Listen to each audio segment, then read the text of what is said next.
시청자 여러분 안녕하십니까? 헬로티비 뉴스입니다. 이재명 대한민국 제21대 대통령의 임기가 시작됐습니다. 임기 첫날 국민들도 새 대통령에게 거는 기대가 큰데요. 이재명 대통령이 선거 기간 동안 밝혀온 우리 지역 인천과 김포, 부천 지역의 주요 공약은 무엇이었는지 이정아 기자가 다시 한번 정리했습니다. 이재명 대통령은 대선 선거운동 기간 인천 부평과 계양에 각각 한 차례씩 방문했습니다. 대통령이 어디 사는 사람이냐가 크게 중요하진 않겠지만 인천 시민이 대한민국 대통령인 시대 한번 만들어 주십시오. 인천, 특히 국회의원 시절 자신의 지역구였던 계양구에는 계양 신도시와 계양 역세권 복합 개발, 작전역 복합 환승센터 구축, 계양 경기장 복합 체육단지 구축, 노후계획도시 정비와 원도심 주차장 확충 지원 등을 약속했습니다. 부평구에는 캠프마켓과 제3보급단의 주민 친화 공간 조성, 부평 구도심 활성화 지원, 교통망 확대, 군사기지와 시설 이전 특별법 추진 지원, 경인선과 경인고속도로 단계적 지하화 추진 등을 공약했습니다. 이 가운데 경인선 지하화 추진은 부천시 공약과도 겹칩니다.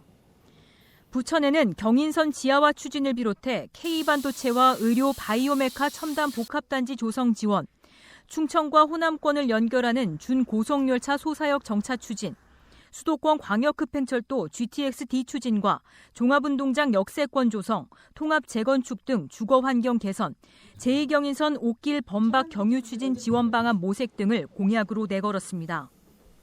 김포에서는 서울 5호선과 인천 2호선의 김포 연장, GTX-D 김포 강남 연결 추진, 아라마리나 항만지구 해양레저 특구 조성, AI, UAM 등 산업을 기반으로 한 친환경 미래전략 산업 거점 도시 건설 등을 포함해 콤팩트시티 개발, 향산대교 신설, 일산대교 통행료 완화 등을 약속했습니다. 왜 일산대교만 하루에 2,600원씩 돈 내고 다니게 하냐 이 말입니다. 전 국민의 안보를 위해서 특별한 희생을 여러분들이 김포 지역이 치렀으니 이제는 그 특별한 희생에 대해서 특별한 보상을 해야겠지요. 대통령 거리로 시작부터 촉박한 일정 속 치러진 21대 대선. 국민들은 이제 새 대통령에게 기대합니다. 주거가 좀 안정을 좀 찾았으면 좋겠다는 생각. 대출이나 이런 게 좀 완화가 많이 되고 신혼부부 대출도 좀 연장이 좀 더 됐으면 좋겠다는 생각. 좀 더 이제 마음가짐을 좀 다시 잡으시고 좀 다 잘 해주셨으면 좋겠다는.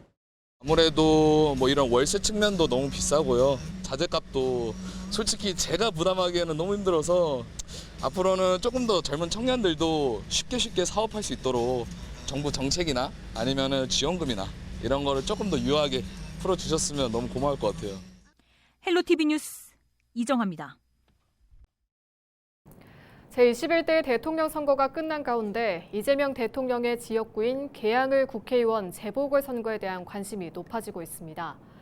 인천선거관리위원회에 따르면 이재명 전 의원이 제21대 대통령에 당선됨에 따라 임기 시작과 동시에 국회의원직에서 당연 퇴직 처리됩니다. 이에 따라 공석이 된 계양을 지역은 내년 지방선거와 동시에 재보궐선거가 진행됩니다. 특히 올해 상반기 재보궐선거가 한 차례 진행된 데다 내년 지방선거가 6월 3일로 확정되면서 1년도 채 남지 않았기 때문인데요. 계양을 지역은 대통령이 배출된 지역구인 만큼 상징성으로 인해 경쟁이 치열할 것으로 보입니다. 더불어민주당은 전략공천 또는 지역 안배 등을 고려 중인 가운데 박형우 전 계양구청장을 비롯해 박성민 전 인천시의원과 문세종 현 인천시의원 등이 거론되고 있습니다. 국민의힘에서는 현 지역위원장인 원희룡 전 국토교통부 장관을 비롯해 한동훈 전 국민의힘 대표와 김문수 전 고용노동부 장관 등이 출마할 것으로 전망되고 있습니다. 김포시는 최근 홍콩, 중국, 태국 등 아시아 일부 국가에서 코로나19 발생이 증가하고 있다며 예방접종을 당부했습니다. 시는 당초 접종을 4월 말에 종료하려 했으나 6월 말까지 추가 운영하기로 했습니다. 접종 대상은 65세 이상 고령자, 면역 저하자, 감염 취약시설 입원 입소자 등입니다. 홈플러스 노조가 이재명 대통령에게 공개 편지를 보내 대규모 폐점 사태를 막아달라고 호소했습니다. 현재 폐점과 임대계약 해지를 결정한 36개 매장이 문을 닫으면 지역별 대규모 실업과 지역 상권 붕괴가 일어날 수 있다며 정부의 개입을 요구했습니다. 이관성 기자가 보도합니다. 홈플러스가 지난달 27개 임대점포의 계약 해지를 통보하자 마트노조가 정부의 개입을 요구했습니다. 마트노조는 4일 대통령 공개 편지를 통해 전국 36개 점포가 폐점할 경우 주변 상권까지 33만여 명의 고용이 감소하고 약 10조 원에 달하는 사회 경제적 손실이 발생할 수 있다며 폐점을 막아달라고 호소했습니다. 마트노조는 MBK가 홈플러스를 인수한 뒤 유통 경쟁력 강화보다 부동산 매각 등 자산 유출에 나서다 기업 회생 절차에 들어갔다고 지적했습니다. 또 국민연금이 MBK에 투자한 9천억 원 역시 회생 과정에서 손실 위기에 처했다며 정부의 조치가 필요하다고 주장했습니다. 홈플러스는 대규모 폐점이나 구조조정 계획이 없다고 반박하고 있습니다. 임대계약 해지를 통보한 27개 점포의 경우 회생 계획안 제출 이후에도 임대료 협상을 이어간다는 계획입니다. 또 점포 문을 닫게 되는 일이 생긴다 해도 인근 점포 순환 배치 등으로 인력 감축이 없을 것이라는 입장입니다. 하지만 직원들은 고용 보장을 믿지 못하는 상황입니다. 10년 이상, 20년 이상 얼마 주겠다 이러면서 회사에서 주겠다고 얘기를 하는데 전환 배치는 사실상 어려운 걸로 생각이 됩니다. 그거 사실상 어렵습니다. 어디로 가요? 다 문 닫는다는데, 다 폐점이라는데 어디로 가겠습니까? 입점 점주들도 홈플러스의 구체적인 설명이 없어 걱정만 늘어가고 있습니다. 1년 단위의 재계약서를 주지 않고 1개월 단위 유예계약서를 준다고 해요. 그래서 이거는 사인하게 되면 저희가 만약에 폐점이 확정이 되면 아무것도 보상을 받지 못하고 나가게 되잖아요. 그래서 그것 때문에 불합리하다는 걸 얘기를 하는데 아직 홈플러스 측에서는 공식적으로 입점 점주들하고 공식적인 협상이나 대화나 이런 거 없이 홈플러스는 임대점포 임대료 협상 등 자구 노력을 회생 계획안에 반영하기 위해 제출 기한을 7월 10일로 연장한 상황입니다. 마트노조와 입점 점주들은 지역사회와 공동대책위를 만들어 정부의 개입을 요구하고 있습니다. 헬로티비 뉴스 이관서입니다. 부천 상동을 지나는 전력구 공사와 관련해 부천시와 한전 등이 지난 4월 중단했던 공사를 4일부터 본격 재개하면서 주민 반발이 다시 거세지고 있습니다. 이에 대해 부천 상동 주민들은 부천시와 한전 등이 상의 없이 위치를 변경해 진행하는 공사를 주민들은 수용할 수 없다며 이미 반대 의사를 전달하면서 한 차례 중단된 공사를 재개하는 건 주민들을 무시하는 처사라고 강하게 반발했습니다. 그러면서 주민 동의 없이 진행되는 전력구 공사에 대해서는 끝까지 무슨 수단을 동원해서라도 반대할 거라며 목소리를 높였습니다. 부천시는 이에 대해 한전도 매몰 비용이 계속 들어가는 상황에서 마냥 기다릴 수 없고 부천시 인허가가 다 난 상태로 공사를 중단할 수 있는 명분이 없다며 일대 주민들에게는 수차례 양해를 구했다고 설명했습니다. 현재 부천 상동 일대 전력구 공사가 진행되는 가운데 부천시와 한전 등이 협의하에 공사 위치를 변경한 사실이 뒤늦게 알려지면서 일대 주민과 갈등을 빚고 있습니다. 이 공사를 진행하겠다고 해서 안 된다고 저희들이 말씀드렸거든요. 다른 데다 하라고 했는데도 그냥 진행한다는 거는 저희들을 무시하고 하는 행동이잖아요. 시간 모을 필요가 있나요? 여기서 농성을 하던가 계속 진행을 할 겁니다. 김동연 경기도지사가 이재명 대통령의 당선을 축하했습니다. 김 지사는 SNS를 통해 국민들께서 28년 만에 가장 높은 투표율로 내란 완전 종식의 의지를 분명하게 보여주셨다고 강조했는데요. 이어 이제는 경제와 통합의 시간이라며 이재명 정부가 국민의 마음을 하나로 모으고 망가진 경제와 민생을 회복해 나가리라 믿어 의심치 않는다고 밝혔습니다. 마지막으로 김 지사는 이재명 대통령과 4기 민주정부의 성공을 위해 저 또한 있는 힘을 다하겠다고 덧붙였습니다. 인천시의회가 오는 5일부터 30일까지 26일간의 일정으로 제302회 인천시의회 제1차 정례회를 개회합니다. 이번 정례회에서는 인천시와 인천시교육청이 제출한 지난해 회계결산 및 예비비 지출 승인과 2025년도 주요 예산사업 추진 상황 보고 및 추가 경정 예산안 등에 대한 심의가 진행됩니다.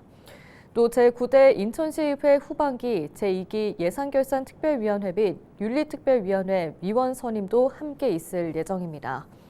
정혜권 인천시의회 의장은 이번 정례회는 시정 운영의 투명성과 책임성을 높이는 중요한 계기가 될 것이라며 의원들의 활발한 논의를 통해 시민들의 삶에 실질적인 도움이 되는 결정들이 내려지기를 바란다고 말했습니다. 제21대 대통령 선거 본투표일인 지난 3일 인천에서는 선거 관련 112 신고 58건이 접수됐습니다. 3일 오전 5시부터 오후 8시까지 인천에서 접수된 신고는 투표 방해 소란 17건과 교통불편 2건, 오인 신고 등 기타 39건입니다. 이날 남동구 간석동 투표소에서는 70대 남성이 안내원이 보이지 않는다며 불만을 표했고 경찰이 현장에서 해당 남성을 계도하고 상황을 마무리하기도 했습니다. 또 선관위 관계자가 투표용지에 도장을 찍는 것을 수상히 여긴 주민이 신고하는 일도 벌어졌습니다. 하지만 정상적인 기표 절차에 대한 오인으로 확인됐습니다. 한편 이날 오후 5시 기준 투표지 촬영으로 적발된 경우도 7건인 것으로 파악됐습니다. 인천시 선관위는 해당 유권자를 상대로 촬영 경위 등을 확인해 조치할 방침입니다. 인천시는 보행자 중심의 안전한 교통 환경 조성을 위해 지난 5월까지 스마트 횡단보도를 추가 설치했다고 밝혔습니다. 스마트 횡단보도는 바닥형 보행 신호등과 적색 잔여 시간 표시 장치 등을 설치해 보행자가 보다 정확하게 신호를 판단하고 이용할 수 있는 시스템입니다.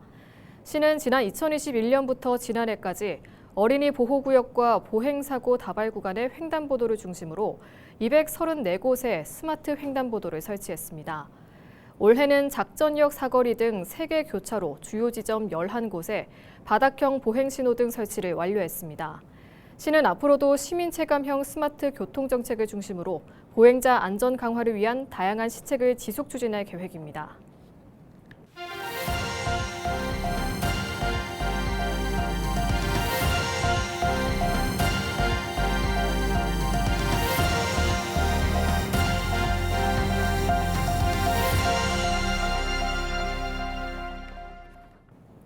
경기도가 2025년에 태어난 아기들에게 디지털 생일 축하 카드를 발송합니다. 출생 축하 카드는 아기의 첫 시작을 환영하고 응원하는 메시지를 담고 있는데요. 2025년 도내에서 출생 신고한 아기가 있는 가정이라면 누구나 축하 카드를 신청해 받아볼 수 있습니다. 축하 카드는 경기 민원24 온라인 페이지를 통해 연중 신청할 수 있는데요. 아기의 사진을 함께 제출하면 이를 바탕으로 아기의 이름과 사진이 담긴 맞춤형 디지털 카드를 제작해 휴대전화로 발송할 예정입니다. 야간문화축제 1883 상상플랫폼 야시장이 2회에 걸쳐 상상플랫폼 개항광장에서 열립니다. 이번 행사는 오는 20일부터 29일까지 2주간 주말에 걸쳐 총 6일간 진행됩니다. 1차는 20일부터 22일까지, 2차는 27일부터 29일까지입니다. 행사가 열리는 매일 오후 5시부터 밤 10시까지 다양한 공연과 체험 프로그램, 푸드트럭과 드론쇼 등 풍성한 콘텐츠로 꾸며집니다. 특히 축하 공연에는 장민호와 백이성, 신성과 녹색지대, 허찬미 등 인기 가수들이 출연하며 월미도 불꽃쇼와 1883 디제잉 파티, 드론 라이트쇼는 이번 축제의 하이라이트로 꼽히고 있습니다. 1883 상상플랫폼 야시장에 대한 자세한 안내와 일정 등은 1883 상상플랫폼 야시장 SNS 계정을 통해 확인할 수 있습니다. 인천시 교육청이 오늘 14일 송도 컨벤시아에서 2026학년도 수시모집 대학 입학 박람회를 엽니다. 이번 박람회에는 전국 85개 대학이 참가해 대학별 수시모집 전형 안내와 상담을 제공할 예정입니다. 또 인천 진로진학 교사들이 맞춤형 1:1 컨설팅도 함께 진행합니다. 진로진학 교사 상담을 원하는 수험생과 학부모는 5일 오후 6시부터 인천 사이버 진로교육원 누리집에서 신청하면 됩니다. 이상으로 뉴스를 마칩니다. 시청해주신 여러분 고맙습니다.